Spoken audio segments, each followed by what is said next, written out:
Hello friends, welcome to my new blog. कैसे हैं आप सब? आई होप कि आप सब अच्छे होंगे। आज के इस वीडियो में हम बात करने वाले हैं एंगेजमेंट रिलेटेड इंपॉर्टेंट टॉपिक्स पे कि कैसे आप अपने एंगेजमेंट को लो बजट में प्लान कर सकते हैं और जो लड़कियां हैं उन्हें इंपॉर्टेंट क्या क्या चीज़ें जो है वो परचेज़ करनी होती हैं अपने एंगेजमेंट के लिए। इसके साथ ही हम इस चीज़ पे भी बात करेंगे कि आपको पार्लर की बुकिंग कब करनी होती है और आपको क्या क्या चीज़ें जो है इंपॉर्टेंट जो नेसेसरी होती हैं वो हमें करवाना होता है।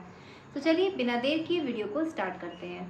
इस वीडियो में मैं आपको डिटेल में ये चीज़ें बताऊंगी कि क्या क्या चीज़ें आपको जो है वो ख़रीदनी है, जिसमें सबसे पहला है लहंगा या गाउन। ऑब्वियस सी बात है, सबको पता है कि आप अपने एंगेजमेंट के लिए कुछ ड्रेस खरीदेंगे ही खरीदेंगे। तो आप अपनी जो लड़कियां हैं वो या तो लहंगा खरीद सकती हैं या तो गाउन खरीद सकती हैं। अगर आपका बजट थोड़ा अच्छा है तो आप गाउन की तरफ भी जा सकते हैं, क्योंकि गाउन्स क्या होते हैं लहंगे से थोड़े कॉस्टली भी आते हैं, जो अच्छे वाले गाउन्स होते हैं। तो मैं आपको ये कहूँगी कि दोनों में से आप कोई भी एक ड्रेस अपने लिए डिसाइड कर सकती हैं। और इसके साथ ही बहुत सारी लड़कियां ऐसी भी हैं जो इन दोनों को छोड़कर साड़ी की तरफ भी जाती है, मीन्स अपने एंगेजमेंट पे वो साड़ी भी वेयर करती हैं। तो मैं आपको बोल सकती हूँ कि थर्ड ऑप्शन आप साड़ी भी रख सकते हैं। देन सेकेंड है आपका ज्वेलरीज। अगर आप लहंगा खरीद लेते हैं देन आपको क्या लेना है, पहले तो आपको ज्वेलरीज लेनी है। ध्यान रखें कि ज्वेलरीज आपके जो है लहंगे की थोड़ी मैचिंग में हो या तो कंट्रास्ट में हो, और बिल्कुल अपोजिट कलर की आप ज्वेलरीज मत ले लीजिए, क्योंकि फिर वो फोटोज़ में जो है वो अच्छी नहीं आती हैं। तो इस बात का आप खास ध्यान रखें कि आपको जो ज्वेलरीज है वो मैचिंग में या कंट्रास्ट में खरीदनी है। तो इसके साथ ही ज्वेलरीज में आपको क्या क्या लेना है, जैसे कि आपको नेकलेस लेना है। और नेकलेस ध्यान रखें कि बहुत ही हैवी सा ना ले लें, क्योंकि फिर आपको आखिर शादी में ब्राइडल लुक में सारी चीज़ें हैवी हैवी हम पहनते ही हैं। तो एंगेजमेंट में कोशिश करें कि आप लाइट जो है वेट के नेकलेस चूज़ करें अपने लिए। बाकी आपकी मर्जी, अगर आपको वैसे पसंद है तो आप वैसे भी ले सकते हैं। अदरवाइज़ मैं आपको यही सजेस्ट करूँगी कि आप लाइट वाले जो पतले नेकलेस आते हैं वो आप खरीदें। इसके अलावा आपको चूड़ियाँ लेनी है उसी की मैचिंग की, जो भी जिस कलर का आपका लहंगा है। अगर आप गाउन पहन रही हैं तो आप उसके साथ ब्रेसलेट वेयर कर सकती हैं, ब्रेसलेट अच्छे लगते हैं गाउन के साथ। देन आपको इयरिंग्स लेनी है।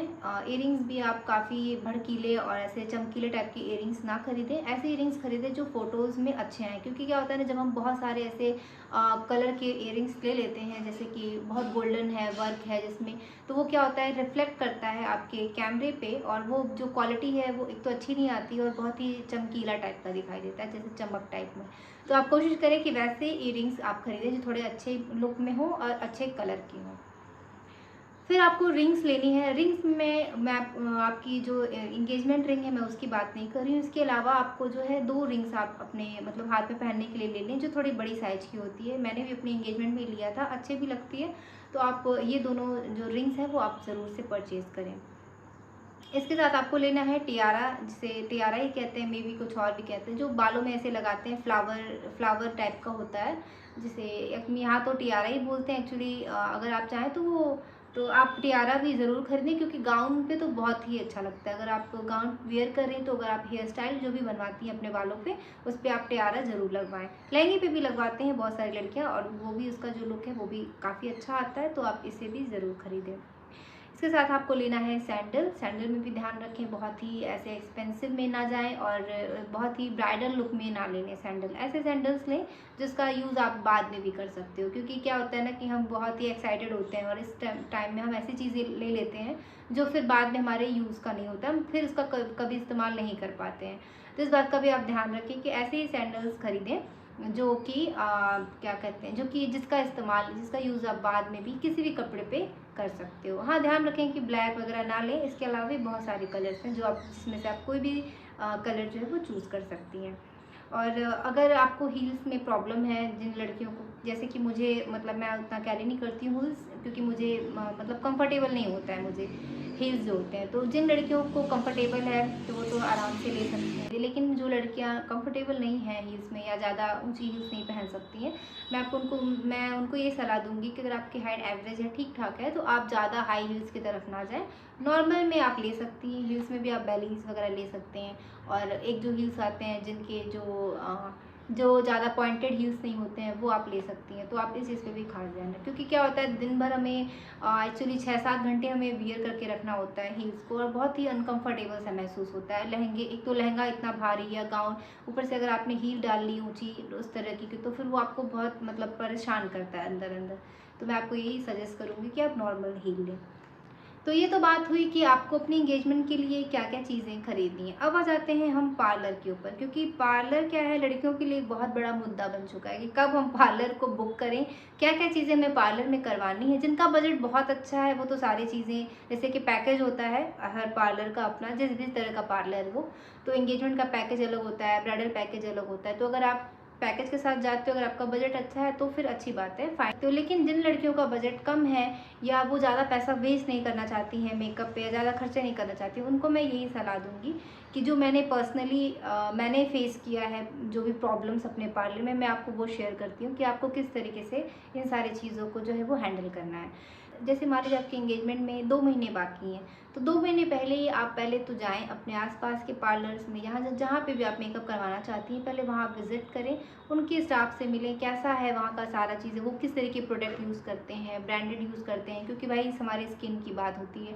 अगर ऐसा ऐसा प्रोडक्ट उन्होंने यूज़ कर दिया तो फिर बाद में हमें प्रॉब्लम हो सकती है। इसलिए इस चीज़ का आप ध्यान रखें कि आप वहाँ विज़िट करके सारी चीज़ों को एक बार देखें, नोटिस करें, इसके बाद ही आप जो है फाइनल उस पार्लर को बुक करें।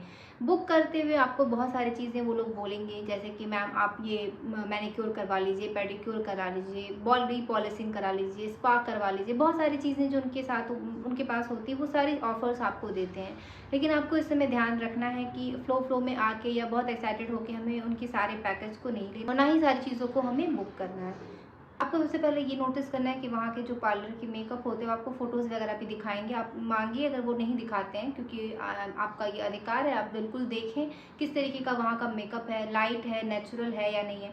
बहुत ऐसा भद्दा-सा मेकअप, टैगी सा तो नहीं है जो आपको मतलब बाद में आपका लुक ही बिगाड़ दे। तो इस चीज़ का भी आप खास ध्यान रखें। इसके बाद सारी चीज़ें अगर आपको फाइनल लगती हैं कि हाँ सब ठीक है, देन आप क्या-क्या चीज़ें वो किस प्राइस में आपको देने वाले हैं। जैसे कि फेशियल है, तो फेशियल मुझे लगता है 1500 से 3000 या 4000 के बीच में जो अच्छे से अच्छे पार्लर हैं वो करते हैं। तो मैं आपको ये बोलूँगी कि फेशियल आपको 1 या 2 मतलब लेना है पार्लर से। तो अगर आप मान लीजिए कि आपका एंगेजमेंट 15 दिन बचा है या फिर 1 महीना बचा है, तो आप 1 महीने पहले एक फेशियल ज़रूर करवा के देखें गाइस। ये मेरे साथ भी प्रॉब्लम हो चुकी है, इसीलिए मैं आपको शेयर करना चाहती हूँ, क्योंकि मैंने एंगेजमेंट से पहले ना ही कभी फेशियल करवाया था, ना ही कोई मेकअप करवाया था। तो ये उन लड़कियों के लिए भी है जिन्हें थोड़ा मेकअप से डर भी लगता है और कभी उन्होंने कभी करवाया नहीं है। तो फेशियल आप ज़रूर 1 मंथ पहले करवा के देखें, क्योंकि क्या होता है कभी-कभी फेशियल हमारे चेहरे को सूट करता है कि नहीं करता है, ये हम नहीं जानते हैं। तो एटलीस्ट आपके पास 1 मंथ का टाइम मिल जाएगा। अगर आपके फेस के साथ कोई प्रॉब्लम होती है तो उसे हील होने में 1 मंथ लग जाएंगे।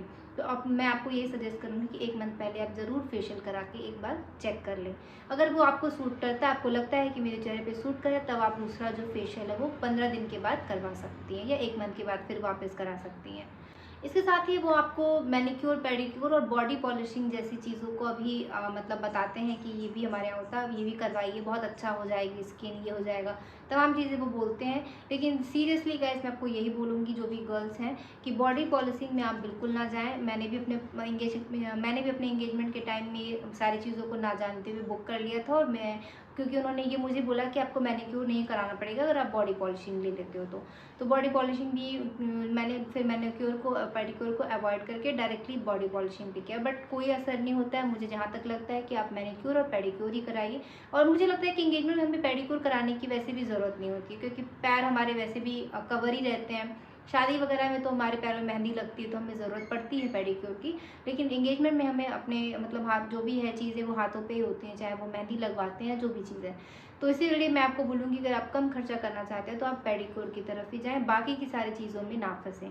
हाँ, अगर आपके अच्छा खासा आपके पास मतलब बजट है, आप चाहती हैं, तो आप वो सारी चीज़ें भी करवा सकती हैं। अब बात आती है हेयर स्पा की। अब हेयर स्पा क्या होता है कि कभी-कभी ज़रूरत पड़ती है, कभी नहीं पड़ती है। वो आपके डिपेंड करता है आपके हेयर कैसे हैं। आपके हेयर्स अगर सिल्की स्मूथ हैं, आप अपने हेयर पे ध्यान देते हैं घर पे, तो आपको हेयर स्पा की कोई भी ज़रूरत नहीं है। लेकिन जिनके हेयर थोड़े से मतलब ऐसे रूखे होते हैं, थोड़े रफ होते हैं, उन्हें मैं बोलूँगी कि आप एक हेयर स्पा जो है वो एंगेजमेंट से पहले करा सकती हैं। क्योंकि क्या होता है कि हम हेयर स्टाइल कराते हैं एंगेजमेंट के टाइम में, उस टाइम में अगर आपके बाल जो है नहीं अच्छे, लुक नहीं अच्छा आएगा, अगर आपके बाल नहीं स्मूथ होंगे तो वो फिर लुक थोड़ा वैसा हो जाता है।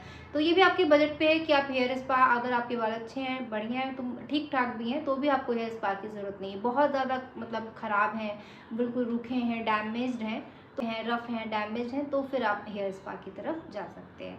तो ये सारी चीज़ें आप मतलब आराम से बात कर लें पार्लर से, सारी चीज़ें जो हैं वो फिक्स कर लें। फिर आप अपनी डेट बता दें एंगेजमेंट की और बुकिंग कर लें। फिर अब मैं आपको ये बताऊंगी कि आपको नेल एक्सटेंशन जो है वो उसी समय बात कर लेना है पार्लर से कि आप नेल एक्सटेंशन वो लोग आपको प्रोवाइड करवा रहे हैं या नहीं करा रहे हैं। अगर वो लोग नहीं करा रहे हैं उस पैकेज में तो आपको नेल एक्सटेंशन भी अलग से ख़रीदना है, क्योंकि एंगेजमेंट के टाइम में हमें नेल एक्सटेंशन की ज़रूरत पड़ती है, क्योंकि सारा फोकस हमारे हाथों पे होता है रिंग पहनाते समय भी, और मतलब जब भी फोटोग्राफ्स होते हैं तो हमारे हाथ की फ़ोटोज़ आते हैं।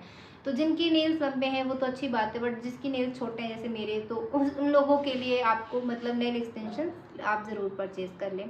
ऑनलाइन भी आपको मिल जाते हैं, ज़्यादा महंगे नहीं होते हैं, नॉर्मल में भी आप चाहें तो घर पे भी लगा सकती हैं उसे। लेकिन आप पार्लर वाले से ज़रूर बात कर लें कि नेल एक्सटेंशन जो है वो मेरा पार्लर में ही आप लोग जो है वो लगाते हैं, तो वो आप अपना लेके जाइए और उस दिन ध्यान से ज़रूर या आप नेल एक्सटेंशन अपने करवा लेंगे।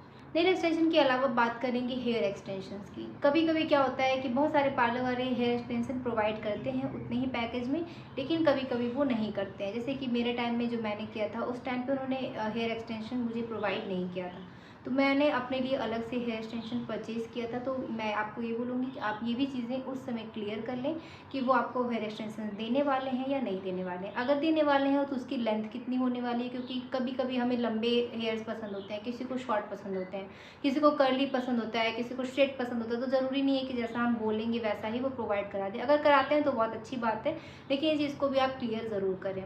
तो अगर वो नहीं देते हैं तो आप इस चीज़ को भी अपने तरफ से ज़रूर खरीदें, क्योंकि हेयर स्टाइल जो है अगर लंबे बाल हैं तो बहुत अच्छी बात है, नहीं है अगर लंबे बाल तो आपको एक हेयर एक्सटेंशन की ज़रूरत पड़ने वाली है। तो आप स्ट्रेट चाहें तो स्ट्रेट भी ले सकते हैं, और अगर कर्ली वाले चाहें तो आप कर्ल भी ले सकते हैं।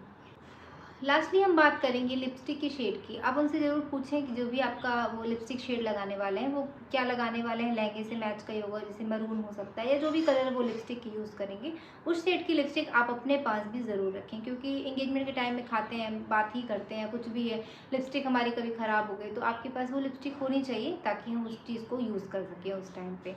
तो ये हो गई कुछ इंपॉर्टेंट बातें एंगेजमेंट से रिलेटेड उन लड़कियों के लिए जिनका बजट थोड़ा कम है और वो ज़्यादा इन्वेस्ट नहीं करना चाहती हैं अपने एंगेजमेंट पे। तो ये आई होप कि आपको ये वीडियो पसंद आई होगी, आपके लिए हेल्पफुल भी होगी। तो मिलते हैं अब एक नए वीडियो में एक नए टॉपिक के साथ। और अगर आप मेरे चैनल पे न्यू हैं तो मेरे चैनल को लाइक, सब्सक्राइब एंड कमेंट करना ना भूलें। बाय।